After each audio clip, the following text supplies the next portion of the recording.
Hi folks, welcome back. Thank you for watching. Please do hit subscribe if you haven't done so yet. It really does help when you do that. So today folks, last week I introduced you to this guitar here. This is my Bailey Curve Special, handmade in Scotland out of a solid one-piece flamed maple body, which is a little bit unusual, but I'm loving everything about this guitar. It's supremely made. Now I've set it up for me and my strings, it's really comfortable to play. But when I bought this guitar, the one slightly duff link in the chain was the pickups it came with. The original Wilkinson pickups weren't really up to much. They certainly weren't to my preferences anyway. So I've swapped them out for these. These are the Wizz Premium Clone PAFs. Some of the finest PAF replicas out there. They're up there with Throwback and Dave Stevens and Monty's OX4, all those sorts of guys. They're super nerdy and getting everything about the materials and the construction correct, and they sound beautiful in this guitar. But I mentioned in the outro of that video that I was thinking about playing around with different magnets in the pickups, because I, like you, I'm sure, have read so much on forums over the years about the sonic differences that magnets can create in a set of PAF pickups. And I've owned various sets of PAFs with different magnets in, and they do all sound different from each other. But of course, that also depends on how the pickup's made, the offset between the coils, the gauge of wire, whether they're covered or uncovered, when you're installing them, how high you set them, whether you adjust the pole screws. And that's even before you get into the guitar it's in. Now, my personal view on this is old unpotted pickups or old style pickups, they're usually quite microphonic, so they will pick up the acoustic sound of the guitar. So the wood that the body is made out of and the neck and everything about the construction will make a difference to how the guitar sounds as a whole. Now, as I said, other people out there will have a very different opinion on that. That's just mine. But I want to know how much of the differences I've heard between pickups over the years are down to the construction and the setup, or down to the magnet choice. So these Wizz PAFs currently have Alnico 2 magnets in them, and I've been very reliably informed that the company Wizz used to source their magnets are a company called Cermak. So I've been on to Cermak, and here I have some Alnico 3, 4 and 5 magnets. So we now have all 4 that were used in vintage PAFs. Back in 1957-58 it was most commonly Alnico 2, in 59 and 60 it was most commonly Alnico 5, but 3 and 4 were used too. Like most guitar companies, Gibson just used whatever materials were available and cheap at the time and didn't really give too much thought to it. Certainly less than 1% thought than we give it nowadays, chasing after those vintage specifications. So today what I'm going to do is swap these different magnets in and out of these Wizz PAFs. Everything else is going to stay the same. The height of the pickup will stay the same. The strings will stay the same. Absolutely everything aside from the magnet.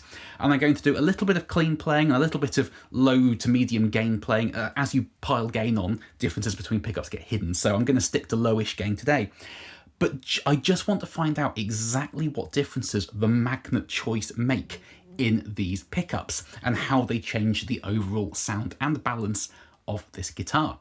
So that's what we're going to be doing today, folks, comparing Alnico 2, 3, 4 and 5 magnets in this guitar with the Wizz Premium Clone PAFs. So without further ado, folks, here we go.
So there we are, folks. Now please do comment underneath, let me know what you were hearing today, which of those magnets was your favourite in that guitar and why.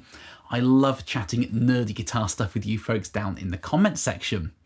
Now, the first thing to say is I never want to have to go through making that video ever again, because it's been a whole day of unscrewing things and trying not to mix magnets up and putting pickups back in, forgetting to do the base plate screws back up and having to take the whole lot out again. It's been a real headache putting it together, but some really interesting results, right? Now, somewhat predictably, I suppose, the differences I've read about over the years did seem to come through in the audio today. But I was surprised how obvious the differences were. I was expecting to be sat here listening out for really subtle changes, but they were actually quite apparent. Now, in terms of the strengths of the magnet, Alnico 3 is somewhat confusingly the weakest of the four, and I think we could definitely hear that in the clean playing at the start. The Alnico 3s were definitely the quietest sounding, and then it's 2, 4 and 5. The Alnico 5s were fairly obviously the loudest of the four. Now, in terms of the tonal differences and like EQ differences, the Alnico 2s seem to have a real kind of snap in the upper mid-range. The Alnico 3s were probably the thinnest of the four, but had a really beautiful sweet top end on them. The Alnico 4s were fairly balanced. They weren't super bright, they weren't super thick, they weren't super mid-rangey, they were pretty equal across the frequency range. And the Alnico 5s seemed to have quite a substantial lower mid thing going on. They were arguably the most modern sounding of the four. Now, of course, they're PAF pickups and Alnico magnets. There's nothing modern about them whatsoever, but you know what I mean. I associate sort of thicker lower mid-range with a more modern guitar sound. Now, in that particular guitar, I personally thought the Alnico 4s and 5s were a little bit thick sounding for that instrument, and it just goes to show how instrument specific all this sort of stuff is, because the OX4 low wind PAFs with the Alnico 4 magnets are perfect for my SG. The OX4 hot Dwaynes with the Alnico 5s are perfect for my Les Paul Custom, but in this particular guitar I thought they were a little bit over thick and undefined. Personally, I think the Alnico 2s are what I'm leaning towards in this. They weren't too thick, but they were really bitey, and that's what I want out of this guitar. Now, the Alnico 3s, I think in the bridge pickup sounded a little bit weedy, but that's only because we're comparing it to three magnets that are more pokey, and we tend to associate quieter things with not sounding as good as louder things. On their own, they would sound absolutely fine, but because we're comparing them and we have that sort of relative loudness to compare them to, they sound a little bit underpowered. But in the neck pickup, it had a really lovely, it did something really nice to it. It was the top end, I think. It was just kind of bright and not too thick, but just really lovely sounding. So I'm leaning towards putting the Alnico 2s in this guitar long term, but I might experiment with pairing an A2 bridge with an A3 neck. I think that could be really nice. But as always, folks, please do let me know your thoughts and opinions in the comments section. I love finding out what you think about all this sort of stuff. So thank you ever so much for watching, folks. I hope this video was interesting and useful for you, and I hope it helps you decide on which magnet is right for you and your personal tastes in your individual guitar. Please do carry on subscribing. I know I always say it, but it makes a huge difference when you do that. And I will see you very, very soon. Bye-bye.